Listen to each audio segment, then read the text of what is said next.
Actually में जो Avengers doomsday के अंदर हमें जो डॉक्टर डूम है, ये ना तो कोई एक ओरिजिन स्टोरी को बेसिक फॉलो करेगा एंड ना ही थैनोस की तरह किसी अपने पर्सनल मोरल के लिए अपने सारी चीज़ों को अटेम्प्ट करने के लिए वो आगे बढ़ता चला जाएगा।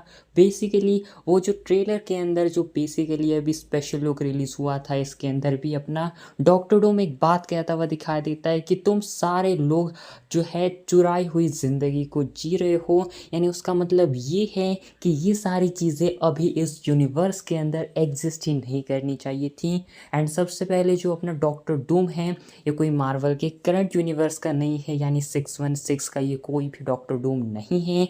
ये होने वाला है फैंटास्टिक फोर के यूनिवर्स का डॉक्टर विक्टर वॉन डूम।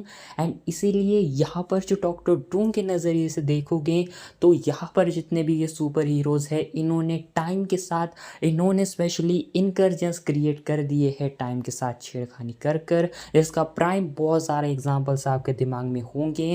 जिस तरीके से अगर आप देखोगे तो इन्फिनिटी वॉर के बाद एंड गेम के अंदर हम देखते हैं कि ये टाइम ट्रैवल कर कर पास्ट के अंदर जाते हैं, लेकिन वहाँ पे ये बहुत टाइम के साथ गड़बड़ी करते हैं। स्टीव रॉजर्स अपना तो एंड गेम के एंड के इवेंट के बाद जो है अपने फुल पास्ट लाइफ के अंदर ही बहुत उथल पुथल मचाता है, जिसके चलते ये पूरा का पूरा इवेंट हो चुका है। एंड स्पाइडरमैन ने ही अपनी अलग पर्सनैलिटीज़ के चलते, अपने अलग कैरेक्टर के चलते सारी चीज़ें बिगाड़ दी थी। एंड स्पेल के चलते ही वो इंकर्जन्स को क्रिएट करता है, लेकिन सबसे पहले इन सारे इंकर्जन्स को क्रिएट करा था अपने डॉक्टर स्ट्रेंज ने।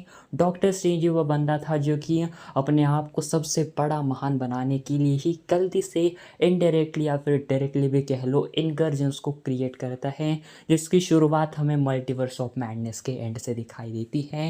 एंड वो एक परफेक्ट स्पॉट बनता है अपने एवेंजर्स डूम्सडे से लिंक करने के लिए, क्योंकि इसी से डॉक्टर स्ट्रेंज ने मल्टीवर्स को बिगाड़ कर अपने इनकर्जन्स को स्टार्ट कर दिया था। एंड इसी के बाद जो लोकी हैं वो भी अपना टीवी के अंदर अब उस टाइम के थ्रोन के ऊपर बैठा है, सारे टाइम लाइन्स को वो जो है होल्ड करके बैठा है।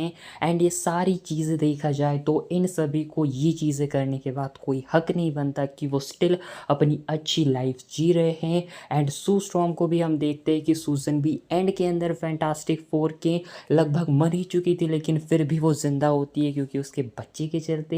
एंड ये सारी चीज़ें देखोगे तो कोई भी चीज़ अच्छे तरीके से अलाइन नहीं होती, कि सारे ये चीज़ें चुरा कर ये कहीं ना कहीं से अपने आप को बच बचा के ही अपनी ज़िंदगी जी रहे हैं। एंड एक अच्छे तरीके से हैप्पीली तो ज़्यादा कह नहीं सकते, लेकिन एक अच्छी बहुत अच्छी लाइफ ये जी रहे हैं। एंड यही चीज़ डॉक्टर डूम के लिए एक बहुत बड़ी थ्रेट है, क्योंकि ये सारी चीज़ें उन्होंने चुराई है। क्योंकि डॉक्टर डूम ने जो सारी चीज़ें करी थी वो सक्सेसफुल साबित नहीं रहा, बट उन सारी गलतियों का उसको जो है सारा भुगताना अकेले को चुकाना पड़ा।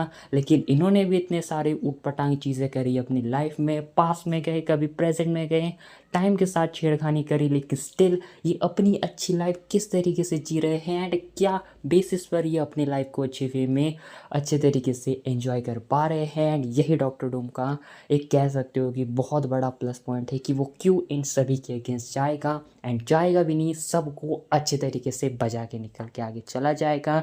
एंड वो अपना एक ऐसा यूनिवर्स क्रिएट करेगा, एक ऐसा वर्ल्ड बनाएगा, बैटल वर्ल्ड, जो कि सेट करेगा एक नए यूनिवर्स की तरफ, जो कि थैनोस का सपना था, लेकिन उसको डॉक्टर डूम पूरा करने जाएगा। एंड अपने लिए एक नया यूनिवर्स, एक नया दुनिया वो जो है बनाने जाएगा। एंड इसीलिए वो स्टार्टिंग में ही हमें ये चीज़ दिखाई देगी कि जो अपने टोबी मैगवायर का यूनिवर्स है वो तबाह इसलिए होगा क्योंकि एक्स मैन को ये इस पूरे डूम्सडे मूवी के अंदर एक ऐसे विलनिश, एक हेटेड आर्क के अंदर इनको रिप्रेजेंट करेंगे, जहाँ ओपनिंग में ये सारे लोग मिलकर एक्स मैन वगैरह अपने टोबी मैगवायर के न्यूयॉर्क पर हमला करेंगे। एंड जिसका शायद ग्लिम्स हमने जो है अभी स्पेशल लुक के टीज़र ट्रेलर में देखा था, जो कि एक पूरा डिस्ट्रॉयड शहर था। ये बताया जा रहा है कि टोबी का न्यूयॉर्क है पूरा का पूरा, एंड यहाँ पर ये आकर फुल तरीके से डिस्ट्रक्शन मचाएंगे, जहाँ इन सभी को अकेला अपना टोबी जो है हैंडल नहीं कर पाएगा। लेकिन एट द एंड शायद वो में भी मारा तो नहीं जा सकता, लेकिन डेफिनेटली उसके वर्ल्ड को डिस्ट्रॉय करेंगे अपने ये म्यूटेंट्स। एंड शायद इसके बाद डॉक्टर डूम भी यहाँ पर आ सकता है और तबाही मचाने के लिए। एंड कुछ इस तरीके से डेडपूल भी हमें दिखाई दे सकता है अपने इस डूम्सडे के इवेंट में।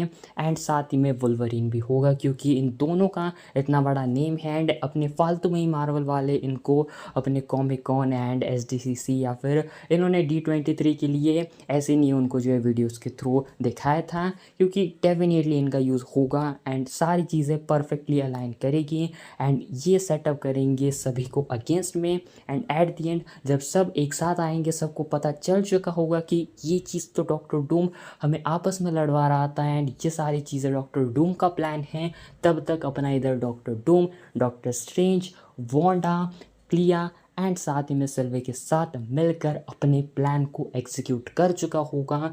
लेकिन जो एक सबसे बड़ी कड़ी है डॉक्टर डूम के हार की, वो शायद उसी के हाथ में है, क्योंकि डॉक्टर स्ट्रेंज शायद वही बंदा हो सकता है जो कि डॉक्टर डूम को ट्रिक कर दे एंड वो उसी के बर्बादी का कारण भी बन सकता है, क्योंकि डॉक्टर स्ट्रेंज को किसी भी चीज़ से परवाह नहीं है। अगर सारी दुनिया बच जाती है, सारी दुनिया मिट जाती है, उसको कोई भी लेना देना नहीं है। उसको जो चीज़ सही लगेगी सभी को बचाने के लिए वो सिर्फ वही चीज़ करेगा, चाहे इसके आड़ में पूरी दुनिया ही क्यों ना आ जाए, पूरा यूनिवर्स ही क्यों ना आ जाए। वॉट इफ के अंदर इसका बेस्ट एग्जाम्पल है एंड गलती से भी यहाँ पर अगर क्रिस्टीन पर खतरा मंडराता है तो डॉक्टर स्ट्रेंज अपना डूम को भी नहीं छोड़ेगा। लेकिन खैर जो भी हो, डॉक्टर स्ट्रेंज ही एक लौता बंदा हो सकता है जो कि अपने डॉक्टर डूम को ट्रिक कर सकता है एंड शायद में भी एवेंजर्स के साथ आ सकता है एंड ये बर्बादी का कारण हो सकता है डूम का, जो कि सीक्रेट वॉर्स के एंड तक ये चीज़ हो भी सकती है। बाकी वेल आपके ओपिनियंस, आपकी थियरीज भी बताना ज़रूर कमेंट के अंदर and well thanks for watching.